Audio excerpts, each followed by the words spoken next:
एक और मारो, एक और। तो देखिए तुम्हारे लिए बताने के लिए जा रहे थे कि ये कंस की चिंता होती जा रही थी। इधर इसने पुष्प मंगाए थे, उनसे भगवान कन्हैया ने गोवर्धन की पूजा के लिए किया। ये रात्रि की भी समझाया था, गोवर्धन की पूजा के लिए कराया था। देवराज इंद्र के लिए इसे पता चला कि मेरा अपमान हुआ है, इसने मेघों के राजा इंद्र के लिए आदेश दिया, इतनी बरसात करवाई। कहने का मतलब ये कहा कि वृंदावन के लिए बहा करके काट करके यमुना में बहा दो, लेकिन कुछ नहीं कर पाए। जब इस पर्वत पर बरसात होती थी बहुत बढ़कर टूट जाती थी। ये पर्वत आया कैसे था? जिस समय त्रेता में मर्यादा पुरुषोत्तम श्री रामचंद्र जी वन वन में भटक रहे थे, इधर लंका का राजा रावण सीता का हरण करके ले गया था। हनुमान खोज लगा करके आए थे, लंका को जाने के लिए सेतु बांधा था। तो जो बानर थे, जो सेना थी, वो बड़े बड़े विशाल पर्वत लेकर के आ रही थी, बड़े बड़े विशाल पर्वत लेकर के आ रही थी। जब पर्वत लेकर के आ रही थी तो उसी समय सेतु पूरा हो गया था। इस पर्वत को लेकर के हनुमान आ रहे थे, इस पर्वत को हनुमान लेकर के आ रहे थे। तो हनुमान ने कहा, हे पर्वतराज, मैं तुम्हें वायदा करता हूं, वचन देता हूं कि आप यहाँ पड़े हो, आपकी कोई कीमत नहीं है। फिर मैं आपको ले जाना चाह रहा हूं। पर्वत ने कहा, किस बात के लिए? कि मर्यादा पुरुषोत्तम श्री रामचंद्र जी की धर्मपत्नी सीता का हरण रावण कर ले गया है। लंका पे जाने के लिए सेतु बांधा जा रहा है, उसमें कार्य में आप काम आओगे, सेतु में लगोगे, महान महान लोगों के चरण पड़ेंगे तुम्हारे ऊपर, तब भी उद्धार हो जाएगा। दूसरी बात, वो मर्यादा पुरुषोत्तम श्री राम विष्णु के अवतारी हैं, जब उनके चरण तुम्हारे ऊपर पड़ेंगे तो तुम्हारा परलोक सुधर जाएगा। हनुमान ने तो नहीं कहा, पर्वत ने कहा, ले चलो प्रभु की शरण में। तो क्या है, प्रभु के चरणों का तो दास ही होंगे। पर्वत को लेकर के चले। जब वृंदावन मथुरा की सीमा में आए तब तक खबर मिली कि सेतु पूरा हो गया है, जो चीज ला रहे हैं उसको वहीं छोड़ दो।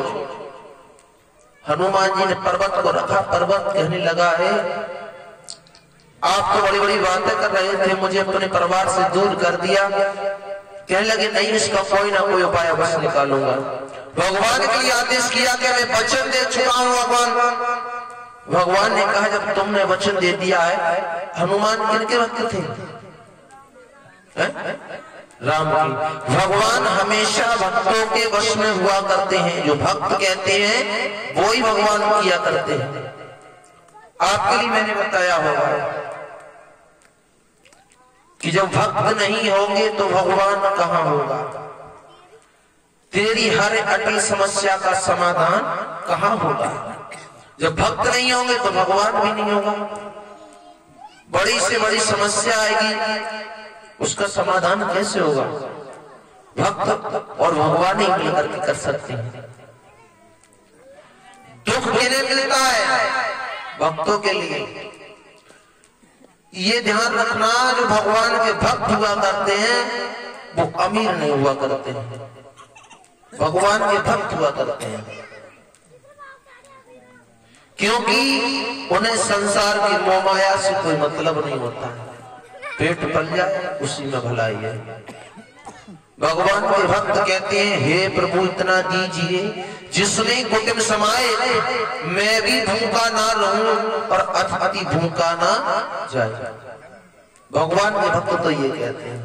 और जो भगवान के भक्त नहीं होते, भगवान के दुश्मन होते हैं, बैरी होते हैं, वो तो ये कहते हैं कि इनकी माया मिल जाए और हम पैसा वाले जल्दी जल्दी हुए। किनकी माया मिल जाए, किनको खेत मिल जाए, जो तन को हमें जल्दी पैसा वार कर दे भगवान। इतने पर भी कुछ नहीं होता है, दलाली खाते, दंपटाई करते, सिर्फ पैसा दिखाते, बुरा काम करते हैं। क्यों? वे भगवान से नहीं डरते हैं। और जो भगवान का भक्त होता है वो भगवान से डरता है, कोई बुराई रास्ता नहीं अपनाता है। उन्होंने कहा जाओ मैं वचन देता हूं, हनुमान कह दो कि जिस समय में द्वापर में आकर के अभी तो मेरे चरण पर रहे थे, इसमें अगर ये सेतु में लग रहा था तो मेरे चरण पर रहे थे, लेकिन मैं तुम्हारे लिए बता रहा हूं हनुमान, जाओ कह दो कि जब मैं द्वापर में मेरा अवतार होगा तो चरणों की तो बात नहीं, मैं इसे अपनी उंगली पर धारण करूंगा और अपने नाम से ही, गिरिराज महाराज के नाम से इसे मैं अपने नाम से पूजन कराऊंगा, इसका सदा सदा तक भक्ति के रूप में रहेगी। बोले गोविंद भगवान की। इस तरह से तो गोवर्धन। और अब आगे के लिए चलते हैं। भगवान ने जो कंस ने पुष्प मंगाए उनका क्या किया, गोवर्धन का पूजन कराया विधि विधान से। और भगवान कन्हैया सोचने लगे कब मथुरा के ले जाए। इधर देवर्षि नारद ने कहा कंस ने पता नहीं कालीधर से पुष्प आए या नहीं, कंस के दरबार में फिर आ गए। जब आए तो उन्होंने कहा सुनो भगवान, जो पुष्प मंगाए उससे तो सुनने को मिलता है कि भगवान, हे भगवान मुझे ये बताओ, छोटे छोटे बच्चों ने हमको बहुत बड़ा कौतिक किया है, क्या किया है कि ये गोवर्धन था, ये विशाल पर्वत था, उसे उठाकर उंगली पर धारण कर लिया है और पुष्प भी नहीं आए। कहने लगे वो ऐसे नहीं मरेंगे। अब तुम्हारे किसी बलवान की बस की बात नहीं है वो ऐसे मर जाए। ऐसा करो,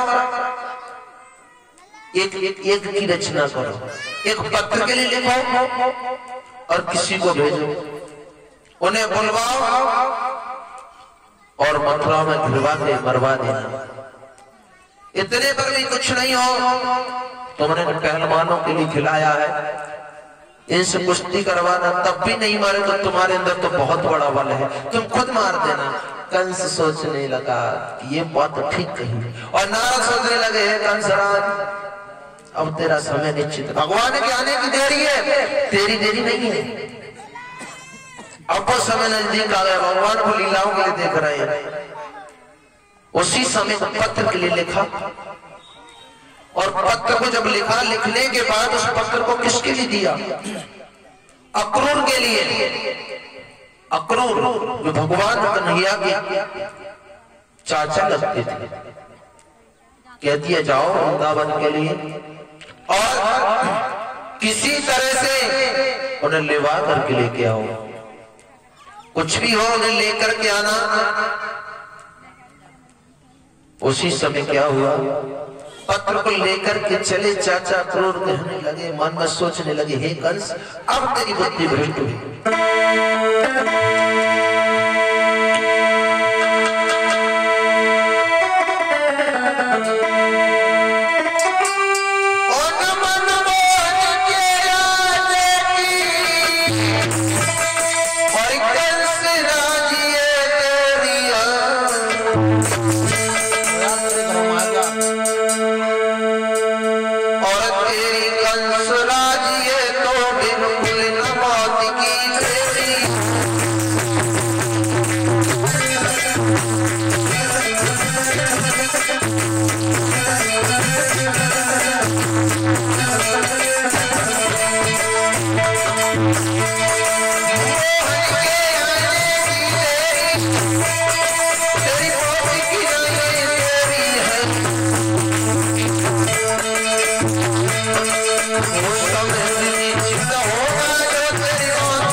तेरी मौत की नहीं देरी है, ऐसा करो। मन में सोचने के लिए पत्र को लिया, कहने लगे किसी न किसी हिसाब से लेकर के आऊंगा, अवश्य लेकर के आऊंगा। जामे वो करो, दूसरी बार लीड हुई है लाल कलर की, दूसरी कहां अच्छी बोल रहा हूं जाइते को ऐसे भाई जब आ रही है तब लीड जा तुम सो रहे तो हमको बैठ सकता था। अरे मेरी सुन पहले इतना भाई लीड है इतना भाई सुन लो मैंने बताई तुम्हें तो बात ना बताया मैं साथ में रह कोई थी मत जाओगे तुम जे तो कोई मरे आज तुम रह गए साथ तो मैं किस समय तुम आवाज कैसी करो सही है ऐसे बोलो ना आप करिए मत करिए तुम्हें किसा समय तुम्हें सबका समय तुम छुआ अब जाएगा भाई ना तुम ऐसी रहने दो।